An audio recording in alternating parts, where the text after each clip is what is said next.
ข่เจียวก็ตามแต่งในเข้ากันแฮง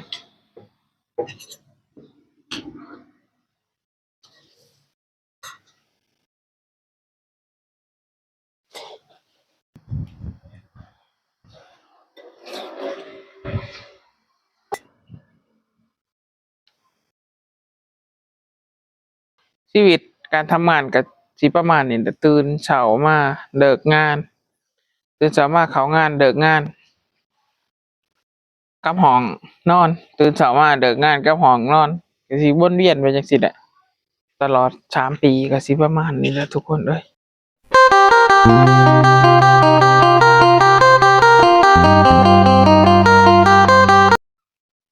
ทักทายสวัสดีครับทุกคนยินดีต้อนรับทุกคนเข้าสู่ซอกสไตล์บ่าวดาว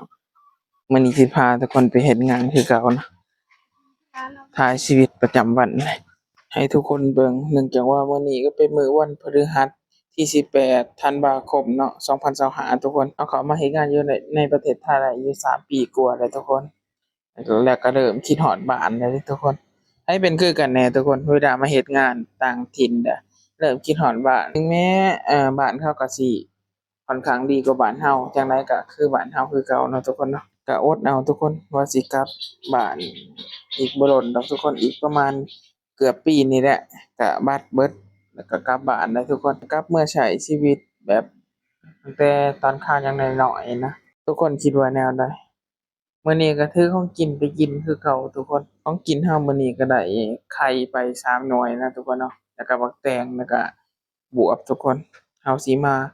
ผัดบวบแล้วก็เจียวไข่ตำบักแตงกินนะทุกคนเนาะอะไปเจอกันอยู่บ่อนเฮ็ดงาน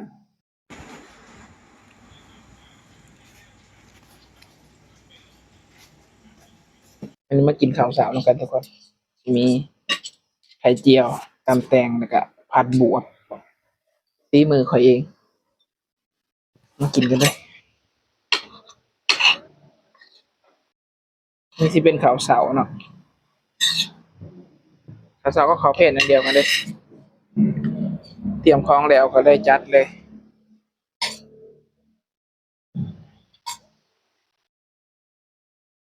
ไข่เจียวก็ตำแตงนี่เข้ากันแฮง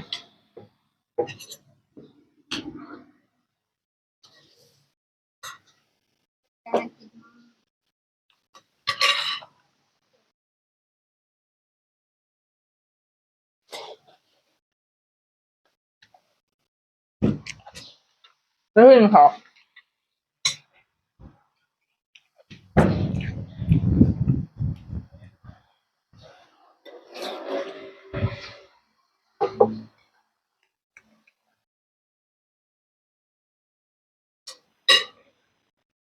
นี่หลังจากที่เตรียมของแล้วทุกคนหลังจากที่เตรียมของแล้วก็มากินข้าวแล้วก็ไปเฮ็ดงานต่อเนาะ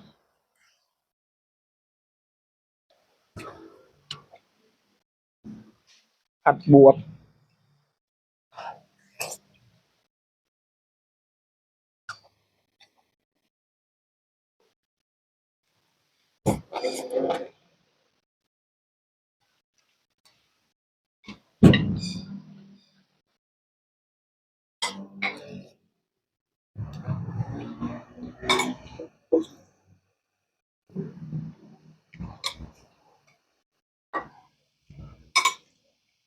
บัวผัดน้ำมันหอยอร่อยมาก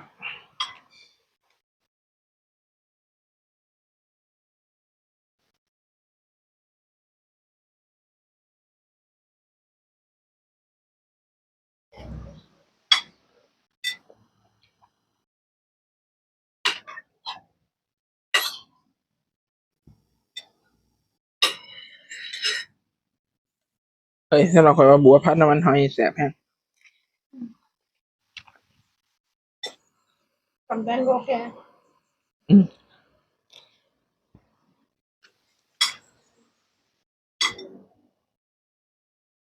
ลองมาสิเป็นตำแตง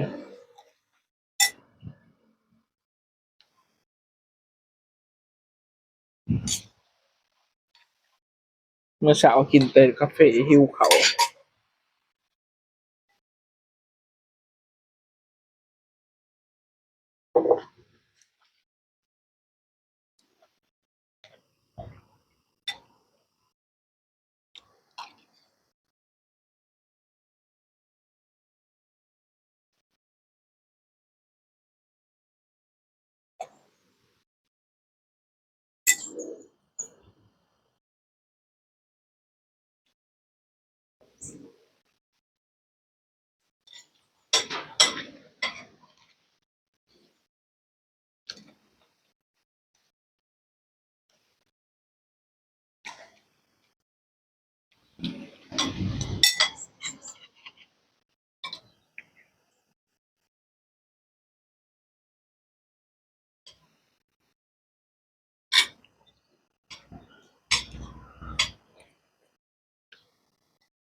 สวัสดีทุกคน ตอนนี้ก็เป็นเวลาประมาณ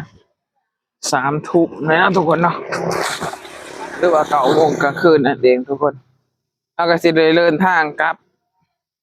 ห้องกันเลยเนาะเนื่องจากว่าเลิกงานแล้วทุกคนก็สิได้เดินทางกลับห้องเนาะวันนี้ก็สิได้ของกินเป็นไข่เจียวเนาะทุกคนไข่เจียวแล้วก็พันมาบวบพันบวบนะทุกคนพันบวบนั่นเองในอย่างมีอีกอย่างหนึ่งก็คือตำแตงเนาะเป็นสิเมื่อสักผ้าทุกคนสิเมื่อสักผ้านี่ก็สิเป็นบรรยากาศตอนเวลาประมาณ9 โมงนั่นเองทุกคนหลังจากที่เลิกงานแล้วเนาะก็กลับมาหอดฮอแต่ทุกคน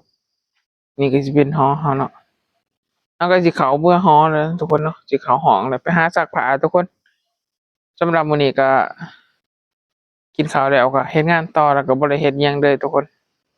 ชีวิตการทำงานก็สิประมาณนี้แหละตื่นเช้ามาเลิกงานตื่นเช้ามาเข้างานเลิกงาน